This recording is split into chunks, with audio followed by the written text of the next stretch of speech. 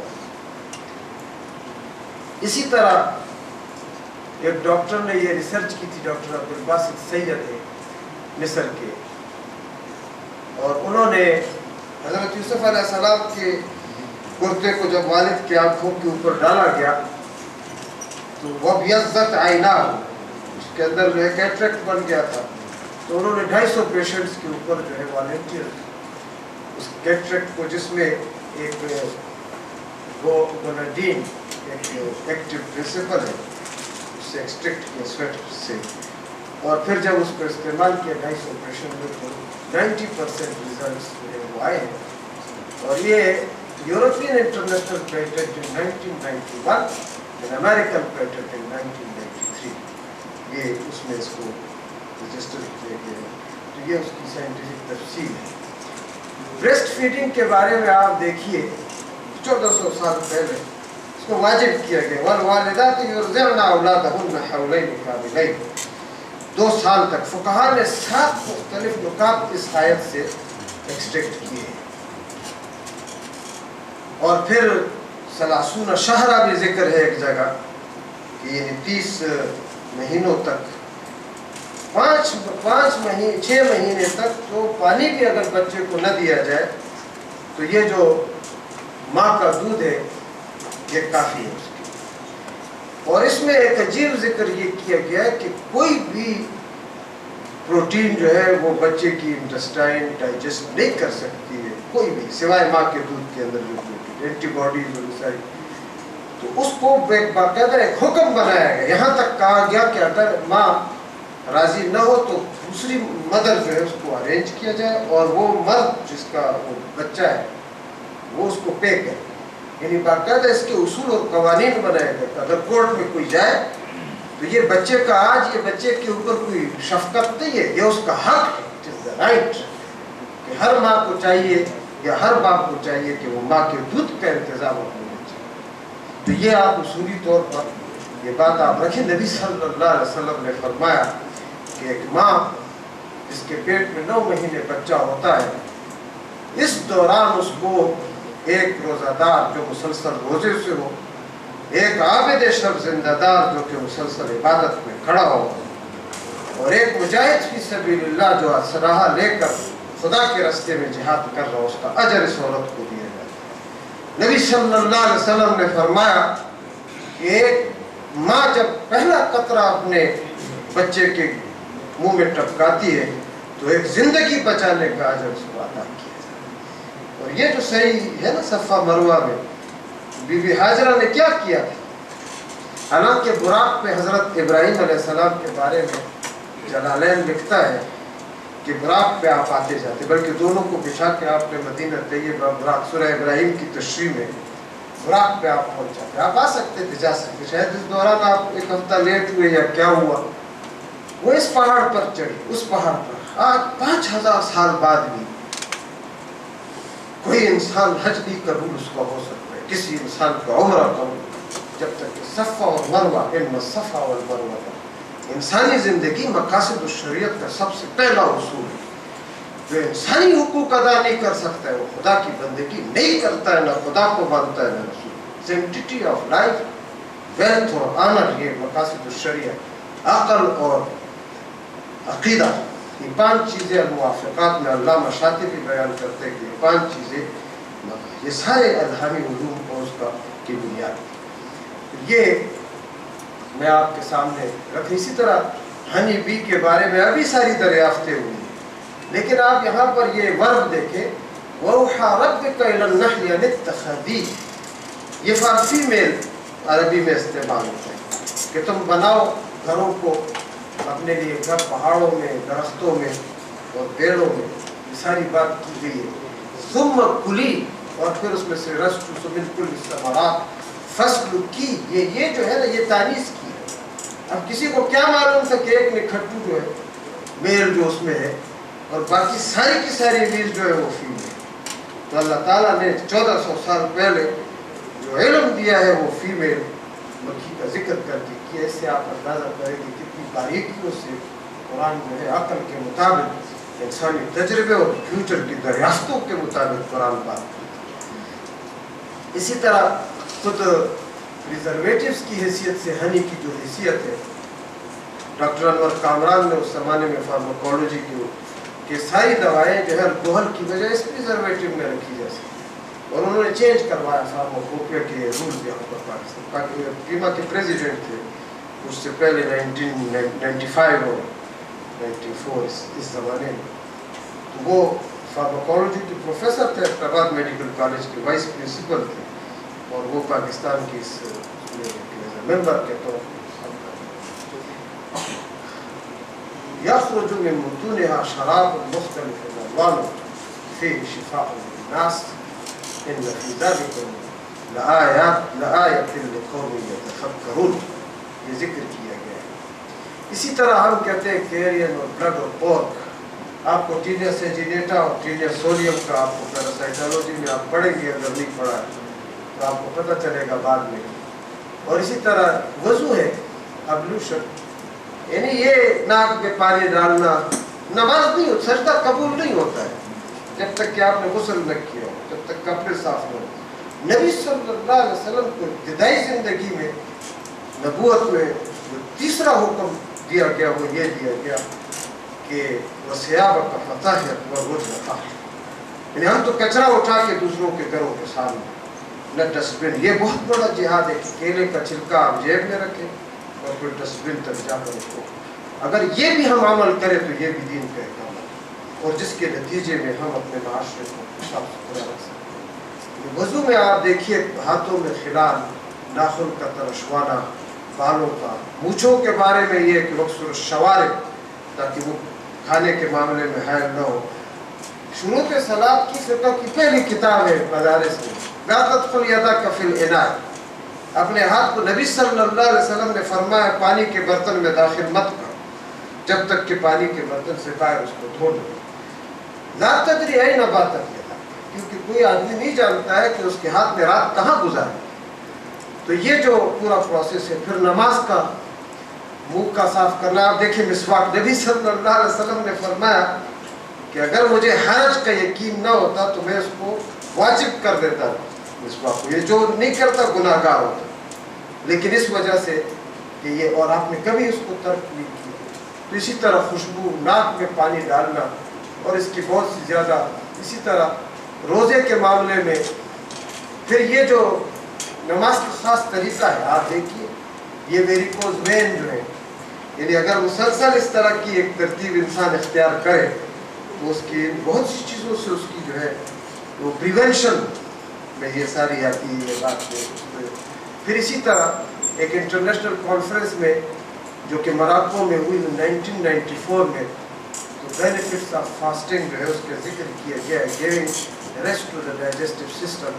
اور اس میں 50 ریسرچ پیپر پڑھے گئے جو آل اوور دا ورلڈ تھے، اور اس میں بینیفٹ آف فاسٹنگ رمضان اور اسی کے تحت یہ ساری بات آئی ہے.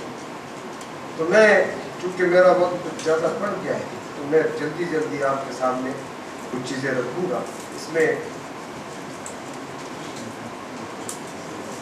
پہاڑوں کے سلسلے میں جو قرآن نے 1400 سال پہلے کی، یہ ہارون یحییٰ کی کتاب ہے معجزات القرآنیہ، عربی میں بھی، انگلش میں، اردو میں بھی شاید ٹرانسلیٹ ہوئی ہو. تو اس کے اندر یہ تصاویر بھی آپ کو ملیں گی. یہ کریشن آف کے بارے میں وہی یہ دخان مبین، سورہ دخان آپ نے نام سنا ہوگا قرآن. یہ دخان ہے، دھواں، اور ایک ایسا اسموک جس سے کائنات کی تخلیق ہوئی ہے. قرآن پہلے زمین اور آسمان ملے ہوئے تھے، کانتا رتقا ففتقنا. تو یہ قرآن کے اندر اس کا ذکر ہے. اور یہ جو ہے مرج البحرین یلتقیان بینہما برزخ لا یبغیان، تو یہ جو درمیان میں ممبرین ہے 100 میٹر تک 100 کلومیٹر تک یہ جبرالٹر کے قریب، اور اس سے جو سمندری حیات ہے ایک دم اس کا ٹیمپریچر چینج نہیں ہوتا اور پانی ایک دوسرے میں مکس اپ نہیں ہوتا. اس کا ذکر 1400 سال پہلے سورہ رحمان میں کیا گیا ہے. پہلے او کظلمات فی بحر اللجی، ایک ایڈمیرل فرینچ ایڈمیرل تھے جس نے پوری عمر سمندروں میں گزاری. جب یہ آیت پڑھی کہ ایسا اندھیرا رات کا وقت اور سمندر اور اس پہ بادل چھائے ہوئے، اذ اخرج یدہ لم یکد یراہ، جب آپ اپنا ہاتھ اس اندھیرے میں نکالے اپنا ہاتھ تو وہ بھی نہیں دیکھ سکتے. ومن لم یجعل اللہ لہ نورا فما لہ من نور، یعنی کفر کی مثال بتائی گئی کہ انسان کی بصیرت اس حد تک کتاب نہیں گئی. اس نے کہا کہ رسول اللہ نے کتنی دفعہ سمندر کے سفر کی، یہ اندھیرا میں نے خود دیکھا ہے 40 سال کے میرل کی حیثیت. تو بتایا گیا کہ چند سفر کیا شاید بحرین کے اس پہ آپ سمندر پہ گئے تھے. تو اس نے کہا کہ یہ پھر اللہ تعالیٰ نے فرمایا ہے، یہ کسی ایسے آدمی کا قول ہو سکتا ہے جس کا تجربہ اور ایکسپیرینس اس نے اسلام قبول کیا. یہ اسی طرح بادلوں کے بارے میں قرآن فرما دیتا کہ بادل ہوتے، لیکن قرآن نے بادل کی قسمیں آیات کے اندر بتائی ہیں کہ الم تر ان اللہ یزجی سحابا ثم یلبس بینہ ثم یجعل رکاما فتری الودق یخرج من خلاله وینزل من السماء. یعنی وہ ساری کی ساری سائنٹیفک ڈیٹیلز ہیں اس آیت کے اندر سورہ نور کے کہ آپ حیران ہو جائیں گے. اسی طرح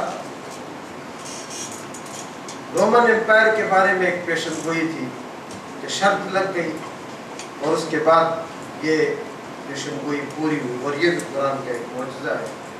اسی طرح یہ فرعون کی لاش کے بارے میں فَالْيَوْمَ نُنَجِّيكَ بِبَدَنِكَ لِتَكُونَ خَلْفَكَ آیَةً إِنَّ كَثِيرًا مِنَ النَّاسِ عَنْ آیَاتِنَا لَغَافِلُونَ. یہ جورسپروڈنس جو ہے اس کا نالج ہوا، میڈیکل پروفیشن آگے بڑھے، پھر کتابیں لکھی گئی. جب انسانی دائرے میں یہ کاز آف ڈیتھ اور ایجنگ اور یہ ساری تفصیلات آ گئی تو اللہ تعالیٰ نے 1917 میں سر آرتھر نے یہ فرعون کی لاش نکالی ابو غنیمہ کے قریب، اور ایگزیکٹلی اس کی جو رپورٹ تھی کہ یہ اسفیکسیل ڈیتھ ہے، کس طرح اس کا وہ ہوا ہے، اس کی ایجنگ. تو چرچ نے اس کو رشوت کی پیشکش کی، لیکن اس نے کہا یہ رپورٹ ریسرچ پیپر ہے، یہ میں پیش کروں گا. آج یہ لاش مصر میں پڑی ہوئی ہے. 1300 سال مسلمان مفسرین اس کی کیا تشریح کرتے تھے، کیونکہ لاش تو نہیں موجود تھی، لیکن علمی طور پر انسانی سطح جب وہاں پہنچی تو پھر اللہ تعالیٰ نے. اب میں یہی کہتا ہوں، یہ موبائل اور یہ آپ کے حضرت عیسیٰ علیہ السلام کے آنے کے لیے میں اس وقت سوچتا تھا 10 سال 12 سال پہلے کہ وہ ایک مینار پہ اتریں گے، کس کو پتہ چلے گا. اب بریکنگ نیوز ہوگی اور پوری دنیا میں ہر انسان اپنی جیب سے موبائل نکال کے دیکھ رہا ہوگا. اس کے بعد کوئی انکار کا امکان نہیں. اور یہ وہ آخری ایک نشانی ہے جس کو قرآن فرماتا ہے یکلم الناس فی المہد وکہلا، کہ وہ پنگھوڑے میں گود میں بھی انہوں نے گفتگو کی پہلے دن انی عبد اللہ آتانی الکتاب وجعلنی نبیا، اور پھر اس کے بعد انہوں نے فی الکہلا 32 سال کی عمر میں وہ اٹھا لیے گئے. تو وہ اپنے بڑھاپے میں جو گفتگو کریں گے وہ بھی نشانی ہے قرآن نے فرمایا، اور وہ نشانی پوری ہوگی. تو یہ میں آپ کے سامنے یہ بتا رہا تھا کہ فیوچر جو ہے وہ بھی بیان کیا. جیسے سلیمان علیہ السلام کا جو اقتدار ہے آج تک کسی کو نصیب نہیں ہوا. اب آتا اذا آتا واد النمل، چونٹیوں کی بھی وادی میں انہوں نے اعلان کیا. چونٹیوں کی آواز جو ہے وہ کس طرح پھیلتی ہے اب پتہ چلا ہے کہ اس کی جو ڈیسیبلز ہے اس کی کس طرح ہے، اور پوری وادی کی چونٹیاں کس طرح سنتی ہیں. یا ایھا النمل ادخلوا، اسی طرح ہدہد کے ساتھ ان کی گفتگو، اور ایک پرندوں سے ابھی تک انسان نے نہیں شروع کی ہے. تو یہ جو فیوچر کے ویلیو ہے انسانی تاریخ ڈیولپمنٹ کی، اس کی طرف اشارہ کیا گیا ہے کہ انسان اس حد تک بھی پہنچے گا. پھر ایک ایسی بات انہوں نے کی ہے جو کمیونیکیشن میں آتی ہے کہ حضرت سلیمان علیہ السلام نے کہا کون ملکہ سبا کا تخت اٹھا کے لائے گا؟ قال عفریت من الجن انا آتیک قبل ان تقوم من مقامک، میں اس کو اٹھا کے لاتا ہوں کیونکہ آگ سے بنا ہوں. 1500-2000 کلومیٹر ہے، تو جانے آنے میں مجھے 2-3 گھنٹے لگیں گے واپسی میں. اور ایک عالم نے وہاں کہا عندہ علم من الکتاب انا آتیک قبل ان یرتد الیک طرفک، آپ آنکھ بند کریں اور کھولیں میں اس کو لے آتا ہوں۔ تو کمیونیکیشن کا ایک ایسی لہریں، ایسی ویوز اور ایسا حصہ موجود ہے اس کائنات میں کہ انسان آنکھ بند کرے گا اور جہاں چاہے گا پہنچنا چاہے آگے آ جائے گی اب آپ دیکھ یہ اگلے ہزاروں سال کی وہ جو ڈیولپمنٹ ہے اس کی وینیوز کا ذکر قرآن کر چکا ہے، کیونکہ وقت بہت ہے کم ہے، میں ختم کروں گا بہت نہیں ہے، میں نے پہلے 5-10 منٹ زیادہ کر لی۔ اسی طرح خوابوں کا ہے، سورہ رحمان میں ہے الشمس والقمر بحسبان۔ رحمت اللہ کی یہ ہے کہ یہ نہیں کہ سورج اور چاند بنا ہے، حساب سے بنا ہے۔ 10 کروڑ میل کے فاصلے پر سورج تھوڑا قریب ہوتا تو گرمی سے زندگی ممکن ہوتی، تھوڑا دور ہوتا تو سردی سے ممکن نہیں تھی۔ تو یہ 10 کروڑ کی یہ مصلحت اور یہ میزان اور یہ توازن، اسی لیے آئنسٹائن کہتا ہے سائنس اینڈ ریلیجن میں اس نے یہ ساری بات کی، اور قانون تجاذب کے سینٹریفیوٹل اور سینٹریفیوگل فورسز ہیں کہ کائنات کے جو اجسام ہیں، اجرام فلکی، وہ آپس سے میں نہیں ٹکراتے لیکن ان کے درمیان اٹریکشن ہے۔